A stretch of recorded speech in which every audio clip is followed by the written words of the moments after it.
تم یہ کہتے ہو ہم کو اذان سے پرابلم نہیں، مائک سے پرابلم ہے۔ ہم سمجھتے ہیں کہ اس کے پیچھے کیا جذبات ہیں۔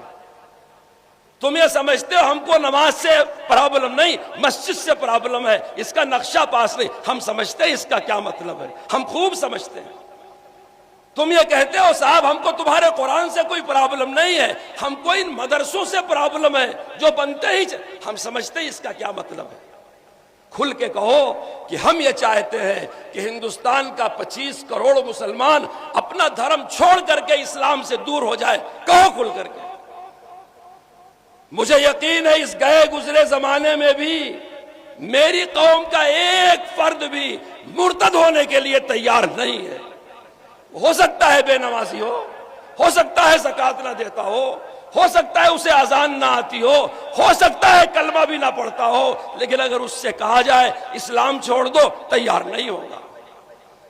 تم نے کس قوم کو للکارا ہے؟ کس سے اس کا مذہب چھیننا چاہتے ہو؟ کس کو قرآن سے دور کرنا چاہتے ہو؟ شاید تمہارے سازش کرنے والوں نے غلط اندازہ لگایا ہے۔ میں بار بار کہتا ہوں کہ مجھے فخر ہے کہ میں ایک بہادر قوم میں کام کر رہا ہوں۔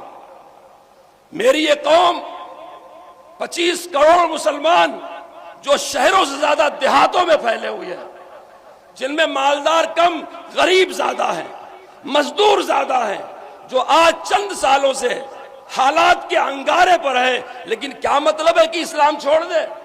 ممکن ہے کوئی میرے جیسا مولوی صاحب ڈر رہا ہو، ممکن ہے کوئی پڑھا لکھا آدمی ڈر رہا ہو، لیکن عام قوم کا حوصلہ بلند ہے۔ اس لیے قوم کی اس جرات، اس استقامت کو جمعیت علماء سلام کرتی ہے۔ ہم جمعیت علماء کے حوالے سے پورے ملک کا سفر کرتے ہیں، الحمدللہ مسلمانوں کا حوصلہ ٹوٹا ہوا نہیں ہے۔ جی انہی مسلمانوں کا جن کی پراپرٹیوں پر بلڈوزر کا رخ تھا، اور عجیب بات ہے، اللہ کا عجیب و غریب بندوبست ہے۔ جمعیت علماء جس نے ملک آزاد کروایا، ملک کی تعمیر و ترقی میں حصہ لیا، کبھی سوچو مدرسوں کو ٹارگیٹ کرنے والے، کبھی سوچو کشمیر کو ترشیدہ بدن کس نے دیا ہے، بھوپال کو انداز سخن کس نے دیا ہے، پنجاب کو فصلوں کا دہن کس نے دیا ہے، یہ لال قلعہ تاج کوہن کس نے دیا ہے۔